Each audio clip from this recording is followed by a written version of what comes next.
नमस्कार, आप देख रहे हैं बीडी न्यूज बिहार और मैं हूं पंकज भट्ट। आज हम आपको एक ऐसी शख्सियत से मिलवा रहा हूं और एक ऐसी पार्टी के लोगों से मिलवा रहा हूं जिसका यह देश पूर्ण रूप से गवाह है, यह दुनिया गवाह है।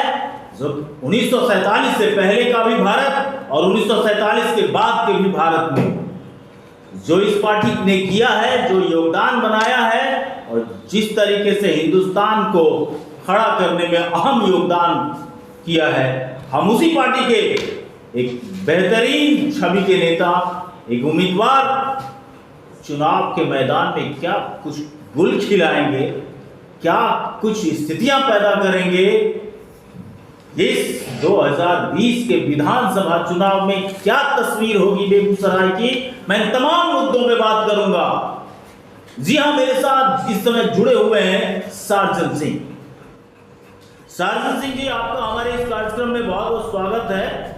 धन्यवाद सर। आप हमारी आवाज सुन पा रहे हैं? हाँ, सुन रहे हैं। सार्जन सिंह जी, आप ये बताइए कि आपकी पार्टी कांग्रेस पार्टी, में बाज़ाब्ता नाम के साथ बोल रहा हूं, कांग्रेस पार्टी हिंदुस्तान का इतिहास लिखा, हिंदुस्तान के लिए वो हर चीज किया जिसकी कमोबेश जरूरत थी, एक नींव डाला, देश को खड़ा किया, दुनिया में हिंदुस्तान को एक पहचान दी। आज क्या हो गया है कि इतने कमजोर और बुझे बुझे दिखाई देते हैं कांग्रेस के कार्यकर्ता। देखिए, कांग्रेस का कार्यकर्ता आज भी हम कमजोर नहीं हुए हैं। हम आज भी अपने लक्ष्य पर हैं। हम पार्टी सत्ता के लिए राजनीति नहीं करते। अभी कुछ दल के लोग जो हैं उनका सिर्फ सत्ता से मतलब है, नीति से कोई मतलब नहीं है। और हम आज भी अपनी नीति पर अड़ग हैं। हम नीति को बदल नहीं सकते हैं। हमारी नीति है कि हमारा देश सुरक्षित रहे, हमारे गरीब तबके के लोगों को आगे बैठाने का, हमारे हर गरीब परिवारों में भोजन करवाने का, हर आदमी को कपड़ा उपलब्ध कराने का और रोजगार पैदा करने का। आज़ादी के बाद से हमारी भारत के प्रथम प्रधानमंत्री पंडित जवाहरलाल नेहरू ने एक बार में 386 कल कारखाने लगाने का काम किए। आज उसी के तर्ज पर आज भी हम कांग्रेस पार्टी सत्ता में नहीं है, लेकिन हमारी हौसला कमजोर नहीं हुई है। हम अपने हौसला के साथ जनता की सेवा में लगे हैं, जनता की सेवा करते रहेंगे और मातृभूमि की रक्षा के लिए आज भी हम कांग्रेस का एक एक बच्चा अपनी कुर्बानी देने के लिए तैयार हैं। हम कहीं से पीछे नहीं हैं। हमारा एक ही उद्देश्य है कि हमारा देश सुरक्षित रहे, हमारा राज्य सुरक्षित रहे, हमारा जिला सुरक्षित रहे, हमारा प्रखंड सुरक्षित रहे, मेरा गांव सुरक्षित रहे। मेरा यही उद्देश्य है हमारे कांग्रेसी कार्यकर्ता का। नहीं, जिस तरीके से पिछले दिनों, पिछले साल जो भी बात सामने आई, जो चुनाव का रिजल्ट रहा एमपी का, उसमें भी बहुत सारी चीजें सामने आ गई ना खुल करके। किस ओर आप इशारा कर रहे हैं सर? जी, मेरा मतलब है कि आप विपक्ष में भी उतना सीट लेकर के नहीं है कि ताकि आपकी बातों को गंभीरता पूर्वक कोई ले। नहीं, ठीक सही कहना है। हम विपक्ष के लायक भी नहीं रहे। जनता ने हमें जरूर निश्चित रूप से नकारा, कि इसको हम स्वीकार करते हैं। जीत हार लगी हुई रहती है और जनता ने, एक दल ऐसे लोग हैं जिन्होंने देश कुर्बानी देकर आज तक, एक बात आप बताइए, पुलवामा हमला के बाद देश का वातावरण ही चेंज हो गया और उसी के तहत हम चुनाव हार गए। लेकिन आज तक पुलवामा हमला में कौन गाड़ी एक्सीडेंट किया, उतनी बड़ी सुरक्षा में कैसे चूक हुई? जब जम्मू कश्मीर से गाड़ी श्रीनगर की ओर जाती है तो पूरे रोड को ब्लॉक कर दिया जाता है। फिर उस गाड़ी ने कैसे उतने बड़ा बम का विस्फोट करवाया? उसका ड्राइवर कौन था? आज तक ये सस्पेंस बना हुआ है। लेकिन चूंकि देश का मामला है, हम लोग जोर से उसकी आवाज़ नहीं उठा सकते हैं। हमारा एक ही कर्तव्य है कि हमारा देश पहले सुरक्षित रहे। हम देश के लिए लड़ते हैं। आपको नहीं लगता कि शीर्ष नेतृत्व में कहीं न कहीं कुछ न कुछ दिक्कतें हैं, जिसके वजह से आम लोगों में जो मैसेज जा रहा है वो पॉजिटिव नहीं हो पाता। नहीं, शीर्ष नेतृत्व आज भी मैं आपको कहना चाहता हूँ कि जी। लोगों में एक बात जो है, लोगों का बात मैं नहीं कर सकता हूँ, लेकिन हम कांग्रेस परिवार एकदम गांधी परिवार में विश्वास करते हैं। पार्टी के साथ साथ गांधी परिवार एक ऐसा परिवार है जो विश्व में ऐसा परिवार आज तक नहीं हुआ है। गांधी परिवार ने देश के लिए अनेकों कुर्बानी दी और देश में आप निश्चित रूप से किसी को तंग करने के लिए कुछ कर सकते हैं, लेकिन गांधी परिवार का एक ही उद्देश्य है कि हमारा देश सुरक्षित रहे और गांधी परिवार ने कभी भी किसी भ्रष्टाचारियों को नहीं बख्शा। आप जानते होगा, मेरा भी सरकार चल रही थी, गठबंधन की सरकार चल रही थी। मजबूरी होती है गठबंधन में मजबूरी होता है, किसी को साथ करना पड़ता है, लेकिन अच्छा, ये गठबंधन की राजनीति को आप बेहतर राजनीति मानेंगे? नहीं, मजबूरी क्या, हम तो खुद कह रहे हैं, ये मजबूरी की राजनीति होती देश में। जब देश के जो अभी बड़ी सरकार है, जो आप जानते हैं जिसकी सरकार अभी है, वो सरकार जब गठबंधन में चल रही है, जिस प्रधानमंत्री को माननीय नीतीश कुमार जी ने खाना पर बुलाकर और खाने नहीं दिया, कितनी बड़ी शर्म की बात है। लोग देहात में कहावत है कि आगा का थाली छीन लिया गया, और थाली जिसको छीन लिया गया, वैसे लोगों से जब भारत के प्रधानमंत्री गठबंधन कर सकते हैं, भारत के प्रधानमंत्री ऐसे लोगों से गठबंधन किए हैं जो प्रधानमंत्री को गाली देने में कभी चूके नहीं, जिन्होंने प्रधानमंत्री का चेक को लौटा दिया गया, वैसे लोगों से मजबूरी में जब गठबंधन किए हैं। सर, आपने भी सर कुछ ऐसे ही लोगों के साथ गठबंधन कर लिया है जो एंटी नेशन कई बार स्टेटमेंट जारी कर चुके हैं। मजबूरी हम क्या आपको कहे सर, हम बामे साइड से गाड़ी चलाते, यानी देश की सभी पार्टियां मजबूरी में हैं। हाँ, निश्चित रूप से। अभी राष्ट्रीय कांग्रेस क्यों मजबूर हो गई? हम मजबूर नहीं हैं, लेकिन जो और दल है हमसे अगर गठबंधन के लिए हाथ बढ़ा रहा है, तब उसे छोड़ भी नहीं सकते हैं। दोस्ती मजबूरी नहीं है। दोस्ती में अगर कोई आदमी को कहीं लक्ष्य प्राप्त करना है और उसमें किसी को साथ लेना है, उसकी जरूरत है, तो मैंने गठबंधन किया है। गठबंधन मजबूरी नहीं, इसको कहा जाए मजबूरी भी कहा जाए और इसको देश के हित के लिए भी कहा जाए, दोनों चीज है। अगर मैं अच्छा सर, एक सवाल है कि बेगूसराय की राजनीति, अभी बेगूसराय में लॉ एंड ऑर्डर, आपको क्या लगता है कि सुशासन की परिभाषा क्या हो सकती है?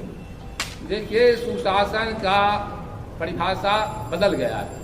सुशासन की परिभाषा का मतलब होता है कि लॉ एंड ऑर्डर को खत्म कर दो, कोई काम नहीं करो, फ्रॉडिज्म अधिक करो, प्रचार दूसरे रंग से करो, इसी का नाम सुशासन है। सुशासन का परिभाषा ही बदल गया है। हम तो सुशासन का परिभाषा के बारे में कई बार बैठकर जब सोचता हूँ तो मुझे पता ही लगता है कि सुशासन क्या है। भ्रष्टाचार जितना अधिक हो, जितना अपराधी मनमानी कर रहा है, तो इसी का नाम सुशासन हो गया है। तो क्या लगता है ये जंगल राज चिल्लाने वाले फिर से जंगल राज में ही ले आए क्या? जंगल राज से कहीं अधिक अभी जंगल राज हम नहीं कर सकते हैं। अभी तो इतना बड़ा जंगल राज कहा जाए जो हम लोग अपना उम्र में इतना बड़ा नहीं देखे। कोई आदमी घर से निकलता है तो शाम तक सुरक्षित अगर लौट कर चला जाता है तो उसकी माँ बाप उसका खैरियत मनाता कि मेरा बेटा सुरक्षित चला गया। कई घटना सुरक्षित तो लोग घरों में भी नहीं है। अभी हाल ही में मालती में जो घटना हुई है वो दिल दहला देने वाली है सर। हाँ, तो वही तो हम कह रहे हैं, सब जगह अभी जो स्थिति है जहाँ घरों से महिलाओं को खींचा जाता है, यही तो सुशासन का परिभाषा है सर। यही सुशासन। आप देखिए कसाहा दियारा में भी आप देखिए किसानों पर जो लाठीचार्ज हुआ, एक तो किसान को जमीन ले लिया गया, उसको मुआवजा देने की भी बात नहीं है और उस पर लाठीचार्ज हुआ। आप देखिएगा कई किसानों को, पत्रकार भाई को भी मार लगा, आधा किलो से अधिक खून गिरा। डॉक्टर ने हमको कहा कि इसका आधा किलो से अधिक खून गिरा। कई लोगों को, हमारे जैसे आदमी को, जब हम पर आज तक 107 का केस नहीं है और हम पर भी एफआईआर, जिंदगी में इस उम्र में एफआईआर हम पर भी हो गया है। आप पता कीजिए कि 107 का केस चुनाव में भी हम पर नहीं होता है और अभी हम पर केस हो गया। और हम गए हैं घटना के 1 घंटा बाद जब हमको मालूम हुआ, मैंने बेगूसराय के सदर एसडीओ साहब को फोन किया कि सर सुन रहे हैं साहब, तो सर जल्दी निकलिए आप, हम भी पीछे से आ रहे। और मैं गया वहाँ पर नीचे धरना में बैठकर सभी लोगों को शांत करवाया। उसका परिणाम हुआ कि हम पर भी एफआईआर कर दिया गया। यही तो सुशासन का राज है, यही सुशासन है। आप कहीं भी बेगूसराय जिला में आप एक बात जान लीजिए, सिमरिया पुल बंद, वर्षों से सरकार है सुशासन की, और आपको एस कमाल में अप्रोच रोड नहीं बन रहा है। आप बेगूसराय में आप देखिए जाम की स्थिति, उधर जो आपको बाईपास का है सुभाष चौक के पास, वो पुल बंद है। तो बेगूसराय में तो जीरो पर आउट है सुशासन। हम तो बेगूसराय तो सर आप लोग क्या करते हैं? आप लोग मांग क्यों नहीं करते? आप लोग इस बात को रखते क्यों नहीं है? मांग करते, असल में बात है जो आदमी सोया हुआ हो उसे जगाया जाता है, जो अंठा कर सोया हुआ है उसको आप क्या जगाइएगा? कई बार धरना पर किए हैं, प्रदर्शन। बिल्कुल नहीं सर, बहाना नहीं चलेगा सर। कहिए, हकीकत पे आइए ना, जमीन पे बात कीजिए सर। आप देख रहे हैं कि बेगूसराय में पुलिसकर्मी की हत्या हो जा रही है। आप देख रहे हैं कि बेगूसराय चिकित्सा क्षेत्र में एक हब बन चुका है जहां सिर्फ बेगूसराय के लोगों का ही इलाज नहीं होता है। और इस हब बनने के क्रम में कई ऐसे क्लिनिक खुल चुके हैं जहां फर्जी तरीके से ऑपरेशन भी की जाती है। लोगों की जान चली जा रही है, कोई देखने वाला नहीं है। आवाज उठाई जाती है तो उसको सहयोग नहीं दिया जाता है। आज तक जो भी मेरे पास लोग आए, मैं अपना व्यक्तिगत कांग्रेस पार्टी की ओर से कहना चाहता हूं, आपको मालूम होगा, नहीं तो जानकारी मैं आपको दे देना चाहता हूं कि मैंने हर मुद्दे पर आवाज उठाने का काम किया, धरना किया, प्रदर्शन किया, जिसका आपकी कापी मेरे पास आज भी है, फाइल में मेरा मेंटेन है। मेडिकल का क्षेत्र की बात करते हैं तो 2007 में या 9 में नीतीश कुमार जी ने सुजा भर्रा में मेडिकल कॉलेज का शिलान्यास किए थे। और पता कर लीजिए, मुफ्त में 1 बीघा जमीन दान मैंने दिया, 1 बीघा जमीन जिसकी कीमत करोड़ रुपया में है। आज करोड़ में मेरा जमीन चला गया और मैंने मेडिकल कॉलेज के नाम पर बेगूसराय हब बनाने के लिए, मेडिकल के क्षेत्र के लिए दे दिया। लेकिन आज वो मेडिकल कॉलेज सुजा में नहीं हुआ। माननीय मुख्यमंत्री नीतीश कुमार जी उस समय भी मुख्यमंत्री थे, आज भी मुख्यमंत्री हैं, लेकिन वो नहीं हुआ। शिलान्यास किए, बहुत लोगों ने, हम लोग भी स्वागत किए थे, कांग्रेस पार्टी में रहकर भी स्वागत किए थे नीतीश कुमार जी का। बेगूसराय के सवाल पर हम कभी भी राजनीतिक नहीं करते हैं। हम हर दल का लोगों को सम्मान करते हैं कि मेरे जिला में कुछ बने, इसके लिए सभी लोगों का स्वागत है। बेगूसराय का हम बेटा है। अभी सर चल रहा है ना मुख्यमंत्री जी का एक कार्यक्रम, जल जीवन और हरियाली, नल जल योजना। ये जल जीवन हरियाली के लिए किसी जमीन का को गड्ढा करना है, फिर उसके चारों तरफ उसी मिट्टी को डाल करके उस पर पेड़ लगाना है। और 2 नदियां सूख गई बेगूसराय में, बलान और बैती, जिससे हजारों परिवारों का रोजी रोटी चला करता था सर। लेकिन उसे गड्ढा कर उसकी गहराई करवाने की जरूरत नहीं समझ में आती है नीतीश कुमार जी को। देखिए, और उसके दोनों साइड में पेड़ लगाने की जरूरत नहीं समझ में आती है उनको। यही तो सुशासन, जब पानी था उसमें तो पुल नहीं होता था, और अब जब पानी ही नहीं है तो उस पर पुल बनवा रहे हैं। यही तो सुशासन की सरकार है, यही तो भ्रष्टाचार की सरकार है। ये जो आप देख रहे हैं बन रहा है। नहीं सर, हमने ये बात आपको इसलिए कहा कि आप इस बात को क्यों नहीं उठाते हैं। हमने तो आपको यही आवाज नहीं उठा रहे हैं, इसी के तहत में कसहा दियारा भी आया, जल जीवन हरियाली। सबसे दुखद बात सर ये है कि अगर आप कोई भी मुद्दा उठा करके सामने लाते हैं जो जेन्युइन है, आप उसे उठाते हैं, लेकिन अन्य पार्टी जो विपक्ष में है वो तमाशा देखते हैं। वो जब उठाते हैं तो आप तमाशा देखते हैं। ये सब क्या हो रहा है? आप लोग एक दूसरे का समर्थन करके क्यों नहीं आगे बढ़ते हैं?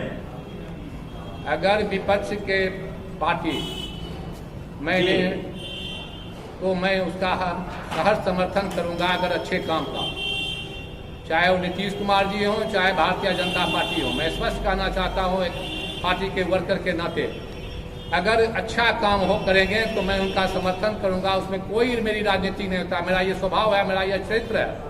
मैंने किसान की समस्या पर रखा धरना, भूख हड़ताल। हमारे बीजेपी के जिला अध्यक्ष आए, मैंने उनको स्पष्ट कहा, झंडा आपका, बैनर आपका, कार्यकर्ता मेरा रहेगा। आप काम कीजिए, मैं आपके साथ हूँ। किसानों की जल जीवन हरियाली, एक तरफ मुख्यमंत्री जी 7 निश्चय योजना लेकर चल रहे हैं और आप उसके सरकार में हैं, तो आप एक तरफ जल जीवन हरियाली को गला घोट रहे हैं, आप हत्या कर रहे हैं जल जीवन का। चलिए 3 फसला जमीन है और आप उसका जबरदस्ती ले रहे हैं, किसानों पर लाठी चार्ज कर रहे हैं। आपने जल जीवन हरियाली को दिखावा बना रहे हैं। आप सही कह रहे हैं, बलान नदी सूख रही है, सभी नदी सूख रहा है, उस नदी पर आप काम कीजिए, उसी पर आप मनरेगा के तहत काम दीजिए मजदूरों को। आज मजदूर जो भूखे प्यासे आए हैं, खाने का तरस रहे हैं, काम को तरस रहे हैं, आप मनरेगा के तहत उसी नदी पर काम करवाइए। क्या जरूरत है कि बलान ये पोखर बनाने का? आप उसी नदी को अगर आप साफ करवा देते हैं, अगर ऊपर से चारों तरफ से भर देते हैं, तो मजदूर को भी काम मिल गया और हमें जल जीवन हरियाली भी आपका सफल हो गया। आप उसी के चारों तरफ किनारा पर गाछी लगा दीजिए, गाछी लग जाएगा तो इसे वृक्ष लगने से आपका जल जीवन हरियाली सभी सफल हो जाएगा। लेकिन नदी को तो ध्यान ही नहीं दिया जा रहा है। आप तो सब बात बड़ौनी डेयरी के दर्जनों मजदूर भूखमरी के कगार पर हैं। सहकारिता सिस्टम से है सर, वहाँ पे लोगों को मजदूरी करने से रोका जा रहा है। क्यों नहीं आवाज उठा रहे आप? क्या कर रहे हैं आप? हम लोग पूरा आवाज इसका उठा रहे हैं और आप जान लीजिए लॉकडाउन के चलते हम लोग धरना प्रदर्शन पर रोक लगा हुआ है, लेकिन हम लोग सोशल मीडिया के जरिए, आप लोगों का जरिए आवाज में कहीं हम लोग कमी नहीं कर रहे हैं। लेकिन चूंकि ये 3 महीना से आपको सभी राजनीतिक कार्यक्रम पर बंदी लगा हुआ है, लेकिन फिर भी मैंने आपको स्पष्ट कहना चाहता हूं, पाबंदी को तोड़कर मैंने गांधी जी के मूर्ति के सामने भूख हड़ताल रखने का काम किया। मैं अभी भी आपको कहता हूं, कहीं भी कोई, चाहे राम पुकार पंडित, पता कर लीजिए, राम पुकार पंडित आया, सबसे पहले मैं गया, मैं उसको खाना पीना भोजन कपड़ा लत्ता सभी उपलब्ध करवाया। उसके बाद कई राजनेताओं ने उसको मदद किया, लेकिन सबसे पहले बेगूसराय जिला कांग्रेस कमेटी के सार्जन सिंह वहां पर जाने का काम किया और उसका बाद मेरे विधानसभा क्षेत्र में नहीं आता है, लेकिन मेरे जिला का क्षेत्र में आता है। और आज भी आपको इस माध्यम से कहना चाहता हूं, अगर जिला का एक भी मजदूर के बारे में मुझे जिला में कहीं किसी कोना के पर मिल जाएगा मालूम कि अगर उसके भुखमरी की स्थिति है, तो मैं गमछी बिछाकर अपने घर से पूरा होगा, नहीं तो गमछी बिछाकर उसके लिए भीख मांग कर उसको भूखे मरने नहीं दूंगा। ये मैं आपको पूरा वादा करता हूँ। मैं एक भी मजदूर जिले के लोगों को मरने नहीं दूंगा, ये मेरा दावा है। ये कोई ऐसा राजनीतिक भाषण नहीं है। मैं आपको विश्वास दिलाता हूँ, मैं उसके लिए हर संभव कोशिश करूंगा कि हमारे जिला के लोग भूखे नहीं मरे। सर इसीलिए तो पूछता हूँ कि बेगूसराय में इस बार चुनाव में क्या होना है? बेगूसराय के चुनाव में जो होगा, एनडीए के विरुद्ध में लोग वोट डालेंगे। एनडीए को इस बार लोग शपथ सिखाएंगे, क्योंकि जितने भी विद्यार्थी सब आए हैं सभी को मरने के लिए छोड़ दिया गया था।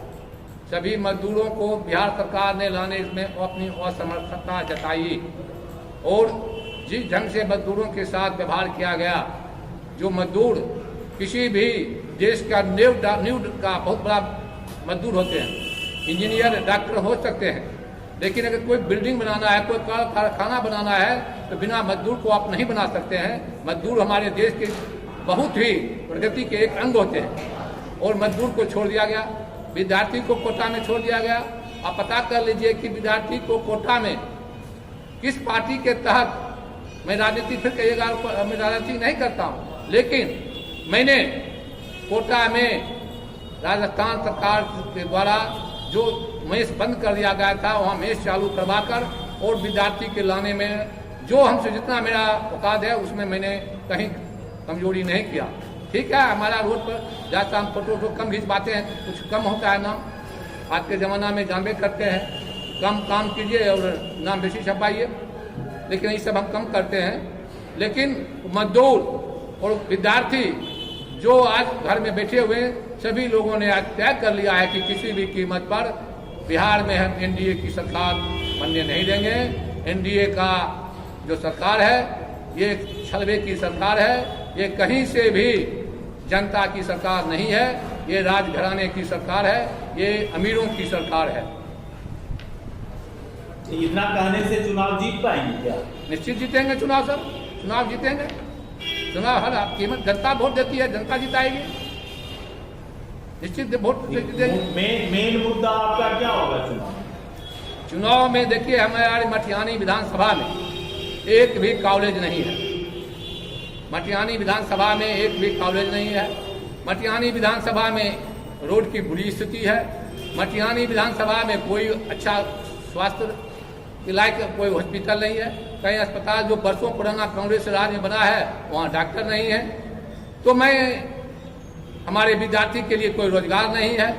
तो मेरा पूरा कोशिश रहेगा कि राजनीतिक जीवन में हम लोग जब तक कोई अच्छे काम नहीं करते हैं, जब किसी को मदद नहीं करते हैं, तो राजनीति करने का कोई महत्व ही नहीं रहता है। मेरा उद्देश्य रहेगा कि बेगूसराय और मटिहानी में निश्चित रूप से कॉलेज की स्थापना हो। हमारे बच्चे जो बाहर जाते हैं पढ़ने के लिए, उनके लिए यहाँ व्यवस्था हो। जो बाहर नहीं जा सके, अपने माँ बाप के साथ रहकर यहाँ अच्छे से अच्छे पढ़ाई करें। हमारे जिला के लोग बहुत टैलेंटेड होते हैं, जो अगर सब सुविधा उनको यही मिल जाएगा तो क्या काम है कोटा जाने का, क्या काम है बेंगलोर जाने का, क्या काम है पूना जाने का। मैं कोशिश करूँगा कि मटिहानी विधानसभा निश्चित रूप से, और ये भाषण बात नहीं है, लेकिन मेरा कर्म देखिएगा कि 2020 के बाद मटिहानी विधानसभा बिहार नहीं देश के नाम पर जिस तरह के कांग्रेस ने बेगूसराय जिला को refinery, fertilizer, thermal, Barauni dairy देने का काम देकर देश के स्तर पर बरौनी बेगूसराय के मानचित्र पर लाया, उसी तरह मेरा कोशिश रहेगा कि मटिहानी को मैं देश के मानचित्र पर ले जाने का काम करूं। तो क्या फाइनल कर दिया है आपने मानसिक रूप से? वहां तो फूल सिंह भी आ रहे हैं। प्रजातंत्र की सबसे बड़ी शोभा होती है कि यहाँ फूल सिंह भी आवे, यहाँ जितने सिंह आवेंगे, यही तो प्रजातंत्र की शोभा है। यही तो हमारा कांग्रेस ने तो वही दिया है। हम तो वही चाहते हैं कि अच्छे अच्छे लोग राजनीति में आवे, अच्छे काम करें और हमारे जिला का विकास हो। यही तो मेरा भी उद्देश्य है। फूल सिंह आवे और लोग आवे, और जो भी लोग आवे बेगूसराय जिला के बारे में सोचे, मटिहानी विधानसभा के बारे में सोचे। जिस क्षेत्र से आवे उस क्षेत्र को सबसे पहले ऊपर ले जाए। ये तो मेरा बहुत अच्छा है। फूल सिंह को बहुत बहुत स्वागत बेगूसराय की और मटिहानी की धरती पर। सभी लोगों का स्वागत, और लोग आवे, सभी लोगों का स्वागत, अच्छे से लड़े। मटिहानी के विधायक कह रहे हैं कि हम तो वहाँ चुनाव ही नहीं लड़ते, वहाँ तो जनता चुनाव लड़ती है, तो आप किससे चुनाव लड़ेंगे वहाँ? अब मटिहानी का विधायक क्या कहते हैं, तो हम तो विधायक जी के बारे में कुछ कह नहीं सकते हैं। तो विधायक जी क्या बोलते हैं, नहीं तो सुशासन का विधायक हैं, सुशासन में उनका मुखिया क्या बोलता है उनके नहीं पता लगता। विधायक जी क्या बोलते हैं तो हमको पता नहीं लगता। विधायक जी के रात में क्या बोलेंगे, सुबह क्या बोलेंगे, दोपहर क्या बोलेंगे, ये तो पता नहीं लगता है। सब्जी की तरह सुबह का रेट कुछ, दोपहर का रेट कुछ।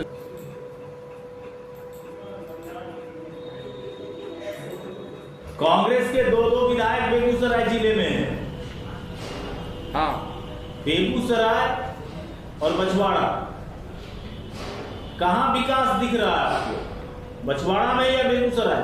दोनों जगह विकास दिख रहा है। अगर आप देखिएगा अभी जितना रोड का काम बछवाड़ा में रामदेव बाबू का 2 दिन 3 दिन पहले भी जितना बड़ा बड़ा रोड का काम करवाए हैं अपने क्षेत्र में। आप क्या लगता है आचार संहिता लगने से पहले बन जाएगा? नहीं, ये तो हम नहीं कर सकता हूँ, इसलिए कि आपका नहीं, आप क्यों नहीं कर सकते? आपके पास तो बहुत लंबा अनुभव है राजनीति का। मैं इसलिए कह सकता हूँ, अभी जो इसका शिलान्यास अभी हो रहा है और मटेरियल जो सरकार का मटेरियल की व्यवस्था है, आपका सिमरिया पुल से कोई मटेरियल आ नहीं सकता है, आपका गिट्टी बालू सभी बंद है, और सब जगह जैसा निर्माण के कार्य में जो अभी कार्य 2 रुपया में होता था वो भी 10 रुपया में हो रहा है। सिमरिया पुल से एक भी ट्रक नहीं पास कर रहा है, और दूर से घूम कर आने में टाइम लग रहा है। जाम, भागलपुर जाम पुल चल रहा है, जो गाड़ी जाता है वो 8 दिन में 10 दिन में आता है। इसीलिए मैं नहीं कह सकता हूँ इतना कम दिन में हो सकेगा कि नहीं हो सकेगा, लेकिन बहुत काम रामदेव बाबू ने, जिसका कि उद्घाटन भी उन्होंने पुल का कर दिया और अपने क्षेत्र में बहुत अच्छा काम किए हैं। मैं उनका बहुत सराहना करता हूँ कि उन्होंने इस बार पूरे मुस्तैदी के साथ इस उम्र में भी दौड़ कर काम करवाने का काम किया। कई उदाहरण है अपने से। आप विश्वास नहीं करिएगा, वो एमएलए बारे में हम कहना चाहते हैं, शराब का गांव में उनका शराब बेचता था और खेत में पकड़ कर अपना पेट कर रात के 2 बजे रात को पकड़ कर पुलिस को हवाले कर दिया। ये कांग्रेस का ही विधायक कर सकता है, दूसरा कोई नहीं कर सकता। आज भी हम जाते हैं हमारे। जी बहुत बहुत धन्यवाद आपका। आप हमारे साथ इस कार्यक्रम में जुड़े और ये बताया कि कांग्रेस को लौटना होगा और कांग्रेस के साथ इस बार जनता खड़ी है। और इतना ही नहीं, ये भी कहा कि बलान नदी और बैटी नदी, ये दोनों नदी जो डेड मृत प्राय होने की स्थिति में है, नीतीश कुमार को, बिहार की सरकार को चाहिए था कि इस नदी को जल जीवन हरियाली के अंतर्गत ला करके इसे बचाने का काम करते और लाखों लोगों का रोजगार इससे जुड़ा होता। इतना ही नहीं, डेयरी उद्योग के बारे में भी कहा कि जो सहकारिता में जो मजदूर हैं जिन्हें हटाए जाने की तैयारी चल रही है, कुछ लोगों को हटाया भी गया है, ऐसे लोगों के साथ कांग्रेस खड़ी है। तो देखना यह है कि इस चुनाव में जनता क्या करवट ले बैठती है। आप बने रहिए वीडी न्यूज़ बिहार के साथ। धन्यवाद सर।